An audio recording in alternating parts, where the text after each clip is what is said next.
When we speak about ancient Egypt, all the eyes and the minds of the whole world goes to the Giza pyramids. But nobody knows that kilometers away lies Saqqara, which it has its own history and its own magic. This is not just another archaeological site in Egypt, but holds a great story. And to shed more light on this topic, I'm so delighted to be accompanied right now by Dr. Mahrous Sanadidy to speak more about our beautiful ancient Egyptian history. Well, Doctor, it's a great honor and pleasure to have you. Thank you, and it's a pleasure to talk with you about Saqqara.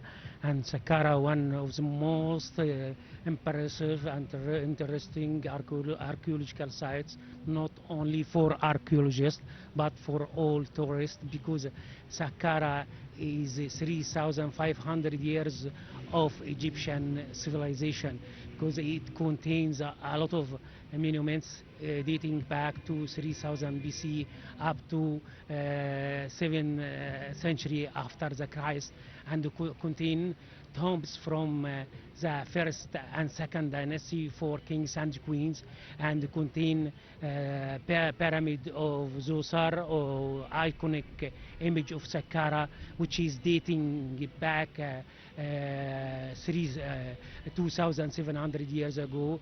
And contain many tombs from the third dynasty, and many tombs and pyramids from the fifth dynasty, and pyramids of the kings of sixth dynasty, and contain many tombs also decorated with the scenes representing everyday life and afterlife, and as well contain tombs from Middle Kingdom, New Kingdom, and late period and Greco-Roman period. And so Saqqara is considered an open book for Egyptian history. If you'd like to know and explore the life, the death, the afterlife, you should go to Saqqara.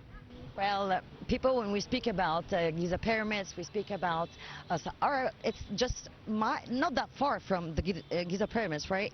And it holds a great history, as you said. It holds lots of artifacts when it comes to silver tombs, and as you said, like different artifacts from different dynasties. How can we speak more about Saqqara when we speak on international arenas? Because what's more renowned is the Giza pyramid, is the Grand Egyptian Museum, and all of that. So Saqqara is about 20 kilometers south to the Giza pyramids, and it is located between the pyramids of Abu Sir to north and Ashur to south. And Saqqara, day after day, it provides us new things, new discoveries, new objects, and contain thousands of tombs as a pyramid, as tombs from different periods, and there are more 25 foreign and Egyptian missions are working at Saqqara, and so Saqqara provided us new objects, new items, new tombs, new pyramids, and explore for us how Egyptian was living. For farming, for cultivating, for art, for history, for catching fish, for family and dynasty, and how they living, and also we can know custom and tradition for clothes, for profession, and we can know a lot of things about the life and the concept of death, the concept of afterlife, from the tombs and pyramids of Saqqara. And also Saqqara contain pyramids inscribed with the pyramid text, which tell us imagination what will happen for the dead afterlife, for paradise, for obstacles, for the life and afterlife, and how Egyptian imagined the life in afterlife. And so Saqqara gives us an exploration for the life in daily life, and for the death, and the concept for death, and the concept for afterlife. Well, that's why we consider Saqqara as an open museum, let's say, and it holds lots of stories, lots of artifacts, as you said, and there's lots of stories. But visiting Saqqara, can we combine both visits, or is it properly the best visit if you can go just visit Saqqara alone, discover all the stories behind? Yeah, of course, you can visit Saqqara alone, you can visit in group, you can visit in a tourist group. And also, we have many sightseeing to see in Saqqara. You can see public sightseeing as a step pyramid complex and tomb of Kagemni and tomb of Nefertiti Shimra and tomb of Ti and tomb of Tahotub. And some tombs are allowed for special visiting with a special ticket and so on, as the tomb of New King Dam tombs, as the tomb of Horemheb and around him, and tombs of Nemtemes and Maya, and the tomb of Wahti, one of the incredible tomb discovered in 2018, and this tomb is decorated with 55 statues cut in rock and decorated with the scene for afterlife, for daily life scenes like making pottery, making bread, making statues, and how Egyptian was living, and also talking about how to deal with the family, not only the owner of the tomb. Talk about the family, the mother and children and daughters and sisters and so on, and also the custom and tradition for making offering for the dead in afterlife. And so it gives us idea about the life and the death and afterlife, and also give us about the construction of the tomb, because the tombs in Saqqara are designed with different design tomb as a mastaba, tomb as a pyramid, tomb as a catrock tombs, and also Saqqara contains tombs for sacred animals from New Kingdom and late period.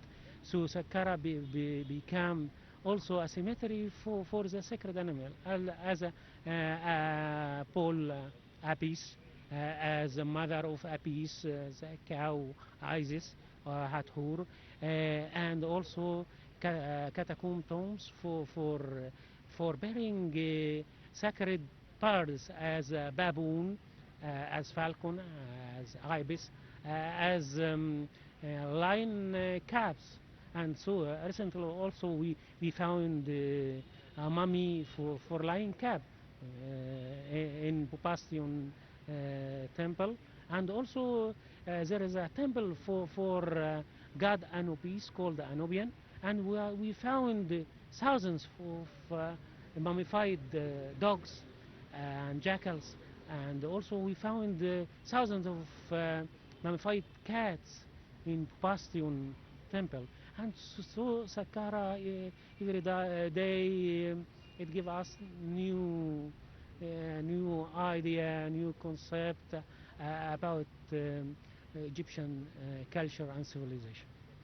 Well, I think or Egyptians, or the Egyptian history is still astonishing the whole world. More discoveries is happening every day, let's say, in Egypt. So discovering every day, we holding lots of history, 3,000 years of history, and we still digging, and we still just collecting more and more of our artifacts and our history. So is there any plan in the future that it's going to remove some stuff from there, just to move it to another museum, or is it going to be a lone museum which with all its artifacts that is holding? So Saqqara supplied all museum in Egypt and outside Egypt with a lot of objects and artifacts from 19th century up to now. And I think the latest discoveries in Saqqara, where we found over than 350 coffin in Bastion, provided the Grand Egyptian Museum, the National Museum, Egyptian Civilization, and the local museum across Egypt with objects and artifacts. And so Saqqara every day is providing and supplying the museum with new objects and artifacts, and provide new information and new knowledge about Egyptian culture and civilization. Yes. Egypt is also blessed that mostly all the museums in Egypt, they were built as museums. They were in something else and then turned to museums, which actually sparked the curiosity of some foreigners and some researchers in this field to go more and to dig more, which in the end the output is museology, which for us, we are a subject to be understood and to be educated with and to have examples even for. And so Saqqara is a place of digging from 19th century up to now. As I foresaid, there are more 25 foreign Egyptian missions are working in Saqqara, and I think we discovered about 40% of Saqqara treasures, and still over than 60% of treasure of Saqqara under the sand.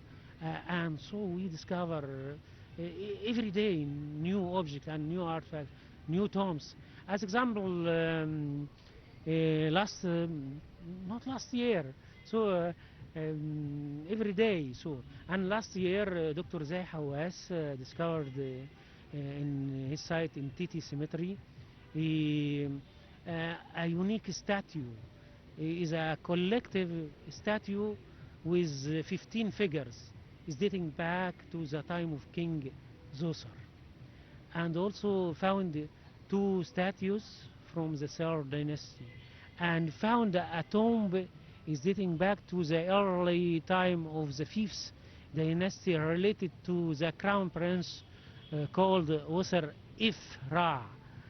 And inside his tomb we found a unique false door made of granite stone, and this is stone one of the biggest false door discovered up to now, and made of 1 block, and this an artifact shows that Saqqara is giving us every day new knowledge, new information about Saqqara.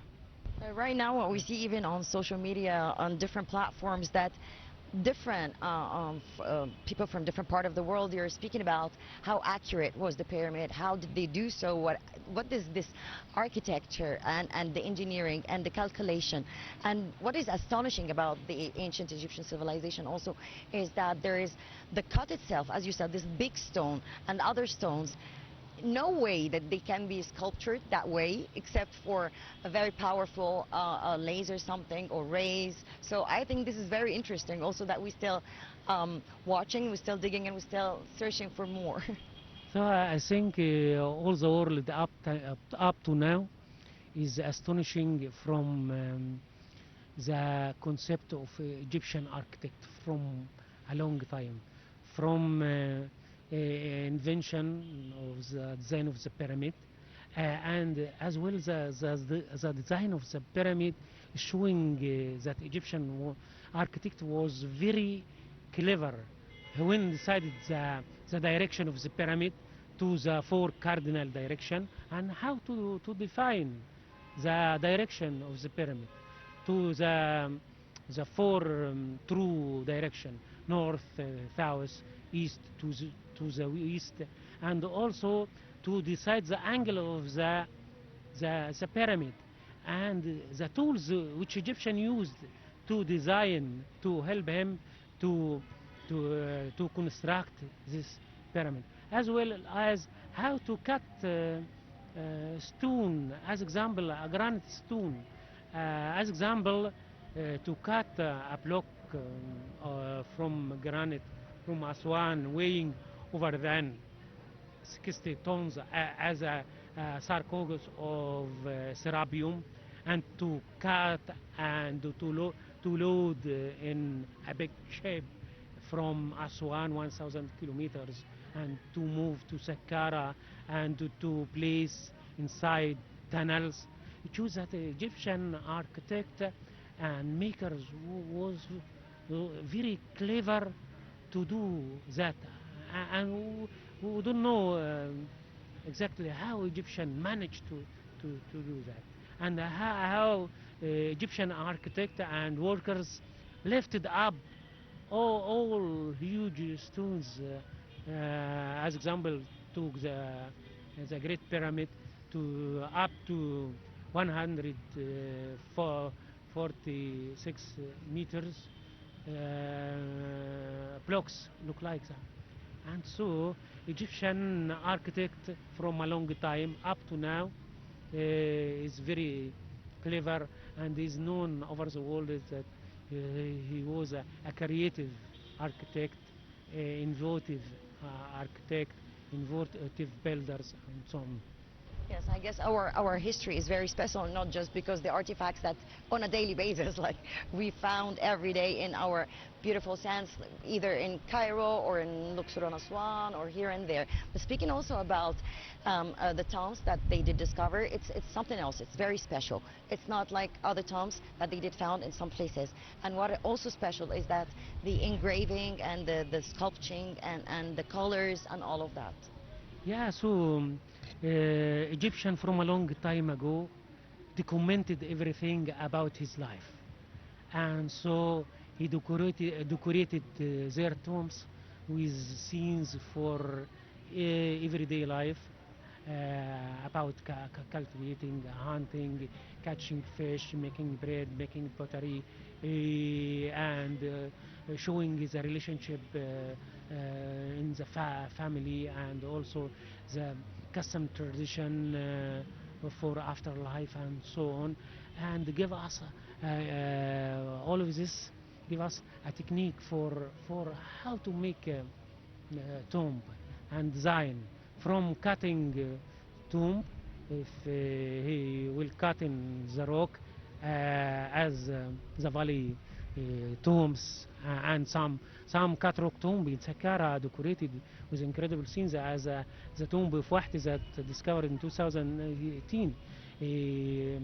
Cut in tomb and cut 55 statues in rock and decorated with scenes, and there are many tombs as well as decorated with scenes with and these scenes painted with colorful scenes, and colors has a special meaning for Egyptian, as example for red, for blue, for yellow, and so on.